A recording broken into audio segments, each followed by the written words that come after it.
Misi AC Milan pada musim panas 2023, perbanyak transfer Warlock Italia. Raksasa Serie A AC Milan dikabarkan akan berusaha fokus mendatangkan lebih banyak Warlock alias warga lokal Italia dalam skuadnya pada musim panas 2023 nanti. Skuad Milan sekarang ini memang kekurangan pemain asal Italia, khususnya di tim utamanya. Hanya ada segelintir pemain saja yang kerap diandalkan di tim utama. Mereka adalah Sandro Tonali, David Calabria, dan Alessandro Florenzi. Namun Calabria dan Florenzi pun kadang tak main sebagai starter. Mereka kadang digantikan Pierre Kalulu. AC Milan pun sadar dengan situasi tersebut. Mereka pun dilaporkan akan berusaha membenahinya pada musim panas 2023 mendatang. Milan dikabarkan akan berusaha mendatangkan lebih banyak pemain asal Italia. Laporan ini dilansir oleh Calcio Mercato. Laporan itu menyebut bahwa Milan akan mencoba untuk mendatangkan 5 pemain Italia. Mereka berasal dari berbagai posisi. Satu nama sudah didapat, yakni Marco Sportiello. Ia akan dijadikan sebagai deputi bagi Mike Maignan. AC Milan juga akan mencari pemain di pos bek dan gelandang. Laporan itu menyebut Milan mengincar Fabiano Parisi, bek Empoli. Usianya masih 22 tahun. Kabarnya ia akan diproyeksikan sebagai pelapis Theo Hernandez. Milan juga disebut mengincar pemain Empoli lainnya, yakni Tommaso Baldanzi. Pemain berusia 20 tahun itu beroperasi sebagai gelandang serang. Selain itu masih ada nama gelandang Torino Samuel Ricci. Ia adalah bidikan lama Milan. Rossoneri sendiri kabarnya disebut bisa saja menawarkan Tommaso Pobega dari Torino agar bersedia melepasnya dengan harga lebih murah. Di sisi lain, kabarnya pelatih Il Toro yakni Ivan Juric disebut ingin bekerja sama lagi dengan Pobega. AC Milan juga dikabarkan membidik pemain di pos penyerang. Nama pertama adalah ex-pemain AS Roma Nicolo Zaniolo. Sekarang ini ia memang masih bermain di Galatasaray, namun ada klaim Zaniolo ingin balik lagi ke Serie A. Lalu ada juga nama Matteo Retegui. Ia adalah pemain klub Tigre yang dipinjam dari klub Boca Juniors. Milan sendiri masih punya pemain muda top di lini serangnya, yakni Lorenzo Colombo. Sekarang ini ia dipinjamkan ke Lecce.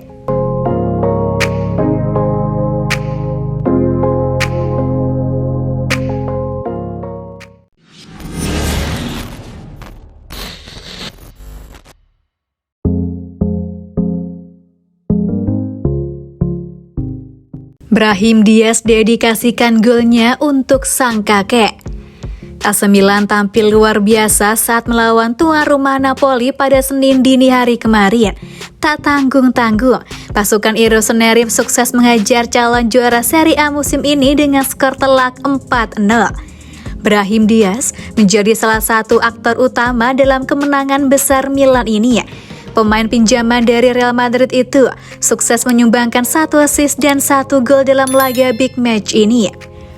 Usai mencetak gol dari jarak dekat untuk mengubah skor menjadi 2-0, pemain asal Spanyol itu melakukan selebrasi dengan mengangkat jari ke langit dan kemudian melakukan gerakan berdoa yang membuat banyak orang bertanya-tanya tentang apa alasan dibalik selebrasi golnya itu. Kakek Brahim meninggal beberapa hari yang lalu dan ternyata dia sangat dekat dengannya, seperti yang dia katakan di Twitter. Ini Milan, permainan tim yang hebat, ayo pergi. Gol ini untukmu kakek, beristirahat dalam damai.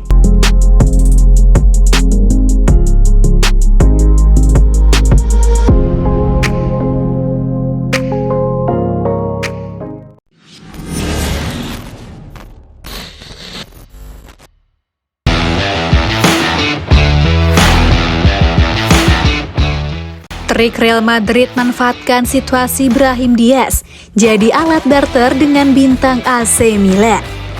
Real Madrid bisa memanfaatkan situasi Brahim Diaz untuk melakukan barter dengan AC Milan. Brahim Diaz merupakan pemain andalan AC Milan yang dipinjam dari Real Madrid sejak 2020 silam. Kini Rossoneri dilaporkan punya peluang untuk mempermanenkan Brahim Diaz yang kontraknya bersama Los Blancos baru akan habis pada 2025 mendatang. Situasi itu bisa dimanfaatkan oleh Real Madrid untuk menggait Rafael Leao yang masa kerjanya di San Siro habis pada 2024 nanti. Dikutip dari Mundo Deportivo, Diaz bisa dijadikan alat barter untuk mendaratkan Rafael Leao ke Santiago Bernabeu. Ini karena sampai sekarang, pemain timnas Portugal itu belum memperpanjang kontraknya bersama AC Milan.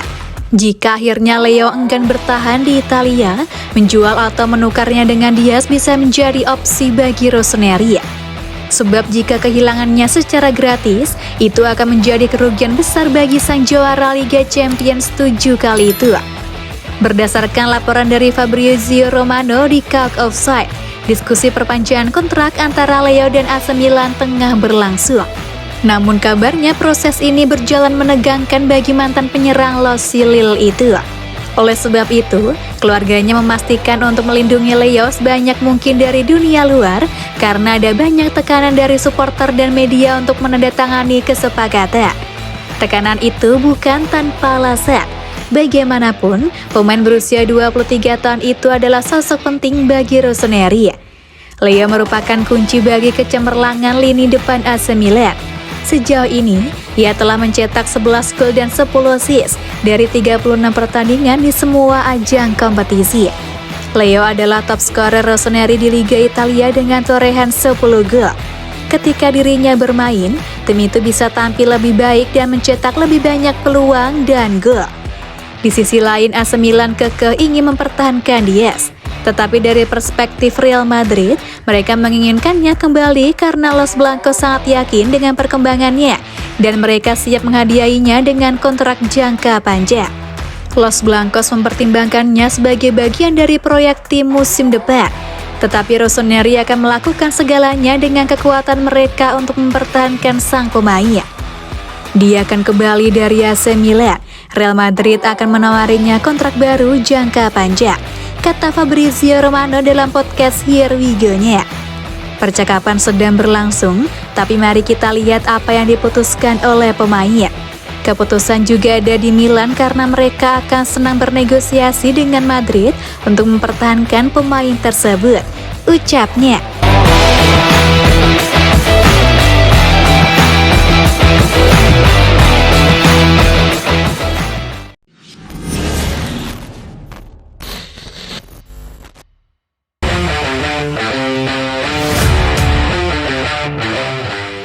Adu mulut dengan Maldini, begini penjelasan Luciano Spalletti. Kemenangan 0-4 AC Milan atas Napoli diwarnai insiden perselisihan Paolo Maldini dan Luciano Spalletti. Keduanya terlibat adu mulut di akhir babak pertama. Setelah wasit Antonio Rapuano meniup peluit panjang babak pertama, Spalletti mulai mempertanyakan wasit pemberian keputusan kartu kuning pada Stanislav Lobotka. Menurut Luciano Spalletti, Direktur Teknis AC Milan Paolo Maldini menyaksikan percakapan antara wasit dan pelatih Napoli dan memutuskan untuk campur tangan. Spalletti mengklaim bahwa Maldini menuduh pelatih Il Partenopei tersebut terlalu banyak mengeluh. Tidak ada yang terjadi, saya hanya sedang kembali dan bertanya tentang kartu kuning Lobotka. Wasit menjelaskan itu, Maldini berjalan melewati sambil melambaikan tangannya seolah-olah saya selalu mengeluh, ujar Spalletti kepada DAZN.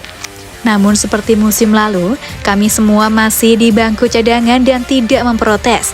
Tidak seperti Pioli yang sudah ditegur oleh wasit. Tidak ada yang menegur saya. Yang saya tidak sukai, dia berbicara di atas pertanyaan saya. Jika saya memberitahunya, dia bereaksi kemudian. Tapi sejauh saya khawatir, tidak ada yang terjadi. Lagi pula itu Paolo Maldini. Saya tidak bermain di levelnya, tapi saya juga berada di sepak bola selama beberapa tahun, pungkasnya.